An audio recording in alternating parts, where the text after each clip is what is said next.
গরম পড়তে না পড়তেই মশার উপদ্রব অনেকটাই বেশি হয়ে গেছে। আর এই মশা তাড়ানোর জন্য আমরা অনেকেই বিভিন্ন ধরনের কয়েল, লিকুইড, মশা মারার ধূপ বা রাসায়নিক জিনিসের ব্যবহার করে থাকি।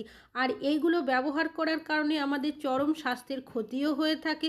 অনেকেরই বাড়িতে ছোট বাচ্চারা রয়েছে, বয়স্করা রয়েছে, তাদের কখনো কখনো দেখা যায় শ্বাসকষ্ট হয়, কাশিও হয়ে থাকে। তবে কোনো কিছু রাসায়নিক কয়েল, লিকুইড বা বিভিন্ন ধরনের মশা মারার ধূপের ব্যবহার ছাড়াই আপনারা কিন্তু ঘরোয়া উপায়ে খুব সহজেই মশা বাড়ি থেকে তাড়িয়ে দিতে পারেন। তেমনই একটা দেশি পাওয়ারফুল টোটকা আমি আপনাদের সাথে শেয়ার করব।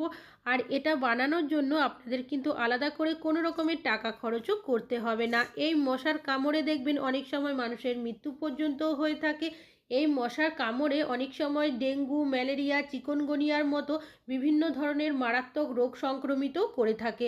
চলুন দেখে নেওয়া যাক কিভাবে আপনারা মশা বাড়ি থেকে খুব সহজেই তাড়িয়ে দিতে পারেন। সবার প্রথম নিয়ে নিতে হবে রসুন। আমি এখানে 2 কোয়া মিডিয়াম সাইজের রসুন নিয়েছি। আপনারা যদি বড় সাইজের রসুন নেন সেক্ষেত্রে 1 কোয়া নিলেও চলবে। এবার এই রসুনটাকে আমি গ্রেট করে নেব। আপনারা চাইলে রসুনটা কিন্তু এখানে থেতো করেও ব্যবহার করতে পারেন। রসুনের যে রসটা থাকে সেটা যাতে ভালো মতো বেরিয়ে আসে। রসুনের রসের যে গন্ধটা সেটা এতটাই পাওয়ারফুল, এটার কারণেই দেখবেন মশা কিন্তু খুব সহজেই চলে যাবে। তবে শুধু যে রসুনেরই ব্যবহার করব তা কিন্তু নয়, রসুনের গন্ধটা আরও যাতে স্ট্রং হয় তাই আরও বেশ কিছু উপকরণের কিন্তু এখানে ব্যবহার করব। তো দেখতেই পাচ্ছেন রসুনটা কিন্তু এখানে গ্রেট করে নেওয়া হয়ে গেছে। এবার এর মধ্যে দিয়ে দিচ্ছি সামান্য পরিমাণের হলুদ গুঁড়ো। যে হলুদ রান্নাতে ব্যবহার করি সেই হলুদই নিয়েছি। হলুদেরও একটা স্ট্রং গন্ধ রয়েছে। আর দিয়ে দেব সামান্য পরিমাণের সর্ষের তেল।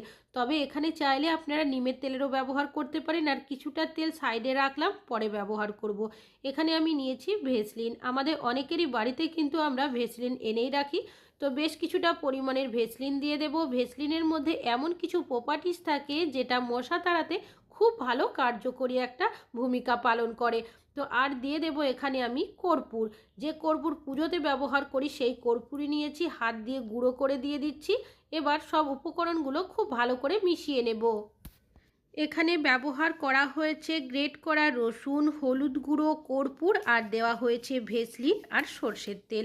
সব উপকরণগুলো যখন আপনারা মেশাবেন দেখবেন এমন একটা গন্ধ বেরোবে। এই গন্ধ মানুষ সহ্য করে নিলেও কোনো মশা, মাছি এই ধরনের জিনিস কিন্তু সহ্য করতে পারে না।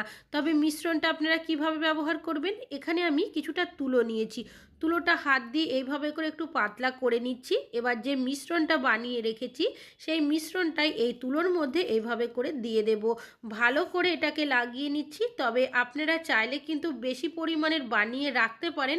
তবে যদি সাথে সাথে এইভাবে বানিয়ে ব্যবহার করেন সেক্ষেত্রে যে স্ট্রং গন্ধটা থাকে সেটা কিন্তু অনেক বেশি বেরিয়ে আসবে।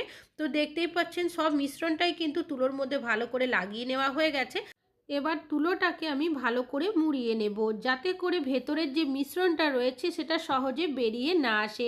এবার আপনারা ঠিক যেভাবে সলতে বানান ঠিক সেইভাবেই কিন্তু সলতেটা বানিয়ে নিতে হবে। তো দেখতেই পাচ্ছেন এটা কিন্তু তৈরি হয়ে গেছে। এবার কিভাবে আপনারা এটা ব্যবহার করবেন চলুন দেখে নেওয়া যাক। এখানে একটা পুরনো মাটির প্রদীপ নিয়েছি। আপনাদের যদি মাটির অন্যান্য কোনো পাত্র থাকে সেটার ব্যবহার করতে পারেন, বা যদি স্টিলের কোনো পাত্র থাকে সেটাও নিলে চলবে। যে সলতেটা তৈরি করেছি সেটা দিয়েছি। কিছুটা পরিমাণের সর্ষের তেল আমি এর ওপরে দিয়ে দিচ্ছি। এখানেও চাইলে আপনারা নিমের তেলের ব্যবহার করতে পারেন। তবে সবার কাছে সবসময় যেহেতু নিমের তেল থাকে না সেক্ষেত্রে সর্ষের তেল নিলেও কিন্তু কোনো রকমের সমস্যা হবে না। এবার এই যে সলতেটা রয়েছে তার মধ্যে তেলটাকে আমি ভালোভাবে মাখিয়ে দিচ্ছি। এখানে তেলের ব্যবহার এই কারণে করছি যাতে করে সলতেটা খুব ভালো মতো জ্বলতে শুরু করে।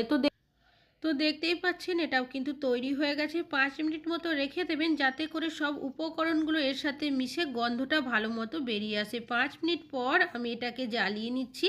এবার আপনারা এটা কখন কিভাবে ব্যবহার করবেন, যেহেতু বাড়িতে সন্ধ্যার সময় মশার উপদ্রব অনেকটাই বেশি থাকে, সন্ধ্যাবেলা আপনারা পুরো বাড়ির মধ্যে কিন্তু এই প্রদীপটাকে ঘুরিয়ে নেবেন।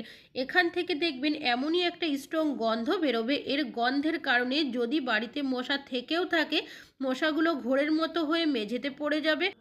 আর যদি আপনারা জানালা দরজা খোলা রাখেন সেই সময় সেক্ষেত্রে দেখবেন মশারা কিন্তু বাড়ি থেকে পালিয়ে যাবে। পুরো বাড়ির মধ্যেই কিন্তু আপনারা এইভাবে করে প্রদীপটাকে ঘুরিয়ে নেবেন। এখান থেকে এমনই একটা উগ্র গন্ধ বেরোবে, দেখবেন গন্ধের কারণে কিন্তু আপনারা বাড়িতে একটাও মশা দেখতে পাবেন না।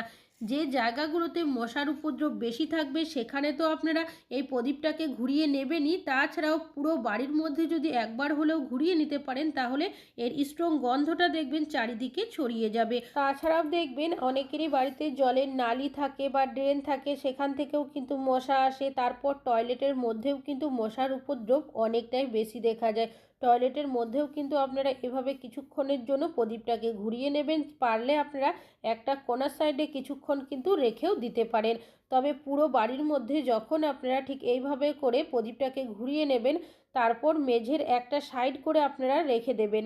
এতে করে কি হবে দেখবেন, যখন প্রদীপটা নিভে যাবে এখান থেকেও কিন্তু একটা স্ট্রং গন্ধ বেরোবে, আর এই গন্ধটা কিন্তু বেশ অনেকক্ষণই থাকে। আর এইভাবে করে আপনাদের যে রোজ ব্যবহার করতে হবে তা কিন্তু নয়, একবার বানিয়ে রাখবেন, দেখবেন আপনারা কিন্তু 3 থেকে 4 দিন এটাকে ব্যবহার করতে পারবেন।